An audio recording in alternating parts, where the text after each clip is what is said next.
नमस्कार, आप live cities देख रहे हैं। मैं हूं जय शुक्ला। अब जब यह तय हो गया है कि बिहार की सियासत का ऊंट करवट लेने वाला है, अब जब ये तय हो चुका है कि नीतीश कुमार बिहार छोड़कर दिल्ली जाने वाले हैं, तो ऐसे में अब तेजस्वी यादव ने बिहार की उपलब्धियां गिनाई। तेजस्वी यादव ने बिहार के लिए बड़ी बड़ी बातें कही हैं और उंगलियों पर एक गिनाकर खाका जारी कर दिया है। बता दिया है कि बिहार कितना अनूठा प्रदेश है। बिहार में वो सब कुछ है जो आपकी सोच से परे है। बिहार में वो सब कुछ है जो जनता जानती है। बिहार में वो सब कुछ है जो सरकार ने दिया है, लेकिन सरकार ने क्या क्या दिया है। दशकों से बिहार में एनडीए की सरकार है, इसके बाद भी बिहार की उपलब्धियों में चार चांद कौन कौन से ऐसे मुद्दे हैं जो लगा रहे हैं, वो तेजस्वी यादव ने गिनवाए हैं। अब देखिए ना, सोशल मीडिया पर अभी से ठीक कुछ देर पहले तेजस्वी यादव ने बिहार के लिए बड़ी बातें कही हैं, और चूंकि निशाने पर एनडीए सरकार है, इसलिए एनडीए सरकार के बारे में भी बड़ी सारी बातें कही हैं। नीतीश कुमार अब बिहार छोड़कर जा रहे हैं, लेकिन ऐसे में तेजस्वी यादव का यह गिनती गिनवाना लोगों को सुनना चाहिए। तेजस्वी यादव ने क्या कुछ कहा है वो समझिए। बिहार एक अनोखा और अनूठा प्रदेश है, जहां दशकों से एनडीए की डबल इंजन सरकार है। वहां देश का सबसे गरीब राज्य बिहार है। देश में सबसे ज्यादा पलायन बिहार से, देश में सबसे अधिक अपराध बिहार में, देश में सबसे ज्यादा भ्रष्टाचार बिहार में, देश में सबसे ज्यादा बेरोजगारी बिहार में, और देश में सबसे अधिक बहुआयामी गरीबी बिहार में। इसके अलावा तेजस्वी कहते हैं कि देश में सबसे अधिक स्कूल ड्रॉप आउट बिहार से, देश में सबसे कम साक्षरता दर बिहार में, देश में सबसे कम प्रति व्यक्ति आय बिहार में, और देश में सबसे कम किसानों की आय भी बिहार में, देश में सबसे कम प्रति व्यक्ति निवेश भी बिहार में, और देश में सबसे कम प्रति व्यक्ति उपभोग भी बिहार में, देश में सबसे कम कंप्यूटर साक्षरता बिहार में, देश में सबसे कम बिजली की खपत बिहार में, देश में सबसे कम बुनियादी सुविधाएं बिहार में, देश में सबसे कम गुणवत्तापूर्ण शिक्षा बिहार में, और देश में सबसे कम औद्योगिक इकाइयां भी बिहार में। इसके अलावा देश में सबसे कम स्कूलों में कंप्यूटर और आईसीटी लैब भी बिहार में।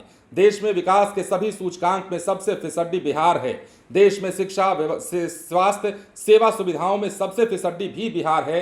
महंगी गैस खरीदने में आगे बिहार, महंगी बिजली खरीदने में आगे बिहार, महंगा पेट्रोल डीजल खरीदने में आगे बिहार, और दिल्ली मुंबई से महंगी प्रॉपर्टी और जमीन भी बिहार में। 21 वर्षों की एनडीए सरकार में बिहार विकास के सभी मानकों, मानदंड और सूचकांक में सबसे फीसदी है, लेकिन इस शर्मनाक तथ्य और रैंकिंग पर किसी की कोई जवाबदेही नहीं है। बस पलटा पलटी प्रशासनिक तंत्र, सरकारी खजाने से वोट खरीदी, वोट की लूट और जातिवाद के सहारे कथित सुशासनी लोक सत्ता का आनंद भोग रहे। ये तेजस्वी यादव ने गजब का व्यंग कसा है, गजब का कटाक्ष किया है, और बताया है कि बिहार किन चीजों में आगे है, बिहार किन चीजों में पीछे है। दुर्भाग्य यह है कि बिहार जिन सी चीजों में आगे है उसे आगे नहीं होना था। बिहार गरीबी में आगे है, उसे आगे नहीं होना था।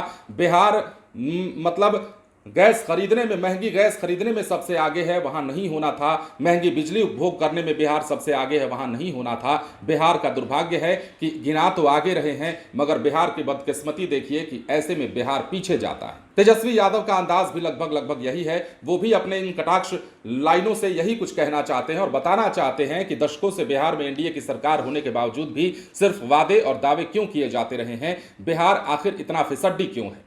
बिहार में क्या क्या गिनाया है तेजस्वी यादव ने, आप सभी ने देखा है। नीतीश कुमार दिल्ली जा रहे हैं, लेकिन ऐसे में तेजस्वी यादव का यह तंज, तेजस्वी यादव का यह कटाक्ष और इस प्रकार उंगलियों पर गिनाना बिहार की उपलब्धियों को यह बताता है कि तेजस्वी यादव अब उन मुद्दों को उठाने लगे हैं जिन मुद्दों पर शायद किसी की नजर नहीं जाती, या फिर बहस होती भी है तो ये मुद्दे बहस के जरिए ही पीछे छूट जाया करते हैं और दूसरे मुद्दों पर लोग चले जाया करते हैं।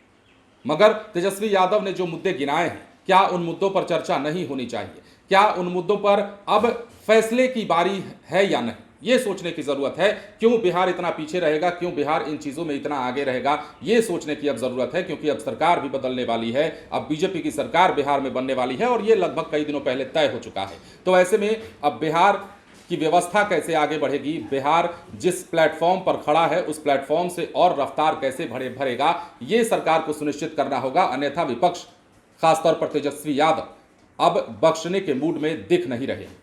बने रहें लाइव सिटीज के साथ। धन्यवाद।